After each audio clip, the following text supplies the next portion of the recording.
नमस्कार, news nation digital के हमारे इस खास एपिसोड खबरें दुनिया की में आपका स्वागत है। मैं हूं सुमित कुमार दुबे। फारस की खाड़ी में एक छोटा सा देश है कतर। इतना छोटा कि अगर क्षेत्रफल के हिसाब से तुलना करें तो भारत इससे करीब 300 गुना बड़ा है, और अगर आबादी के हिसाब से तुलना करें तो भारत इससे 500 गुना से भी ज्यादा बड़ा है। लेकिन यही छोटा सा देश कतर अब भारत को आंखें दिखा रहा है। कतर ने भारत की नेवी के 8 रिटायर्ड अफसरों को जासूसी के आरोप में फांसी की सजा सुना दी है। अपने इस वीडियो में हम बात करेंगे कि क्या वाकई कतर अपनी हैसियत से आगे बढ़कर फैसले ले रहा है, या क्या वाकई उसके पास ऐसी कोई ताकत है जिसने उसके हौसले बढ़ा दिए हैं। हम बात करेंगे कि कतर के पास आखिर ऐसा क्या है जिसने दुनिया के सबसे पावरफुल देश अमेरिका को भी उसका जिगरी यार बना दिया है। लेकिन सबसे पहले बात करते हैं मौजूदा हालात की। दरअसल पिछले साल कतर की इंटेलिजेंस एजेंसी ने आधी रात को अपने घरों में सो रहे भारत के उन 8 पूर्व अफसरों को उठा लिया जो कतर की कंपनी देहरा ग्लोबल टेक्नोलॉजी में काम करते थे। ये कंपनी कतर की नेवी को सर्विस प्रोवाइड कराती थी। इन पूर्व अफसरों को कई महीनों तक काल कोठरी में रखा गया। इन पर आरोप है कि इन्होंने इटली से खरीदी गई कतर की पनडुब्बियों की खुफिया जानकारी इजराइल के हवाले कर दी। ये जासूसी का आरोप है। जब भारत सरकार ने इस मसले पर जानकारी मांगी तो कतर की तरफ से अपने आरोपों के समर्थन में कोई सबूत मुहैया नहीं कराए गए, और भारत की तमाम डिप्लोमेटिक कोशिशों के बावजूद इन 8 भारतीयों को फांसी की सजा का ऐलान कर दिया गया। कतर इससे पहले भी जाकिर नाइक या नूपुर शर्मा के मसले पर भारत के सामने अड़ियल रुख अपना चुका है। दरअसल कतर मिडिल ईस्ट का एक ऐसा देश है जो इंटरनेशनल मसलों पर अपने कठोर रुख के लिए और बड़े फैसलों के लिए जाना जाता है। तो आखिरकार क्या है कतर की ताकत? ये जानने के लिए हम कतर की अमीरी को सबसे पहले समझेंगे, क्योंकि कतर के पास जो दौलत है वो उसकी ताकत का बड़ा हिस्सा है। ऐसा नहीं है कि कतर शुरुआत से ही कोई दबंग और रईस देश रहा हो। करीब 100 साल पहले तक तो कतर की धरती को इंसानों के रहने लायक तक नहीं समझा जाता था। कतर के इलाके में खानाबदोश मछुआरे रहा करते थे जो समुद्र से मोती चुनकर अपनी रोजी रोटी चलाते थे। 1930 के दशक में जब जापान ने मोतियों का प्रोडक्शन करना शुरू कर दिया तो फिर कतर के बाशिंदों की रोजी रोटी तक छिन गई और वो देश छोड़कर चले गए। पहले विश्व युद्ध के बाद कतर सहित मिडिल ईस्ट का पूरा इलाका ब्रिटेन के कब्जे में आ गया। इससे पहले ये ओटोमन साम्राज्य के कब्जे में था, लेकिन ब्रिटेन के कब्जे में आ गया। ब्रिटिश कंपनियों ने यहाँ कच्चे तेल की खोज की। उस वक्त 1939 में कतर के पश्चिमी तट पर दुखान के इलाके में कच्चे तेल की खोज हुई। दूसरे वर्ल्ड वॉर के चलते तेल का उत्पादन यानी तेल का प्रोडक्शन 1949 के बाद ही शुरू हो सका।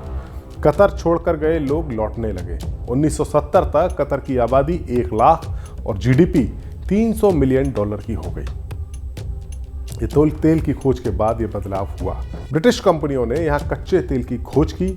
उस वक्त 1939 में कतर के पश्चिमी तट पर दुखान के इलाके में कच्चे तेल की खोज हुई। दूसरे वर्ल्ड वॉर के चलते तेल का उत्पादन यानी तेल का प्रोडक्शन 1949 के बाद ही शुरू हो सका। कतर छोड़कर गए लोग लौटने लगे। 1970 तक कतर की आबादी 1 लाख और जीडीपी $300 मिलियन की हो गई। ये तेल की खोज के बाद ये बदलाव हुआ।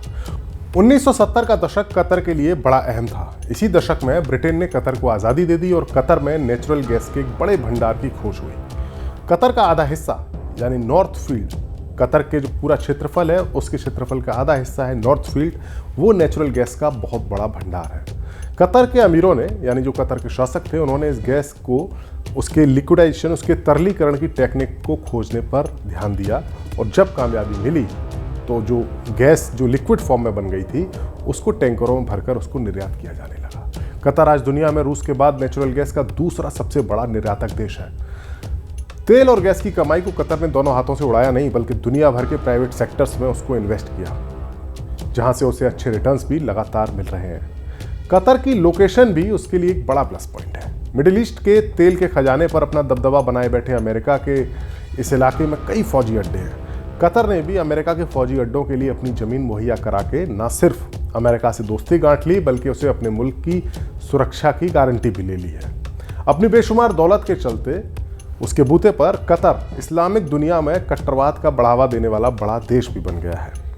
फिलिस्तीनी आतंकी संगठन हमास, इजिप्ट का संगठन मुस्लिम ब्रदरहुड, अल कायदा, अल नुसरा, इस्लामिक जिहाद और तालिबान ऐसे संगठन हैं जिन्हें न सिर्फ कतर ने पैसे मुहैया कराए बल्कि इनकी लीडरों को अपनी धरती पर पनाह भी दी है। कतर की ऐसी हरकतों के बावजूद अमेरिका उसका साथ देता रहा है, क्योंकि मुश्किल वक्त में कतर ने अमेरिका की काफ़ी मदद की है और अभी भी कर रहा है। 20 साल तक अफगानिस्तान में जंग से लड़ लड़ कर थक चुके अमेरिका को तालिबान के साथ जो अमेरिका की डील हुई वो डील कतर ने ही कराई थी, जिसके बाद 2021 में अमेरिकी फ़ौज काबुल को तालिबान के हवाले कर अपने घर वापस लौट गई। मौजूदा इजराइल फिलिस्तीन विवाद में भी बैकडोर से कतर के जरिए ही अमेरिका हमास के कब्जे में गए अपने नागरिकों को छुड़वाने की कोशिश में लगा हुआ है। दरअसल कतर सऊदी अरब को पीछे छोड़कर इस्लामिक जगत का लीडर बनना चाहता है। कई मुस्लिम देश ये आरोप लगाते हैं कि कतर अपने पैसों की दम पर उनके मुल्क में बागियों को हवा देकर उनका तख्ता पलट कराना चाहता है।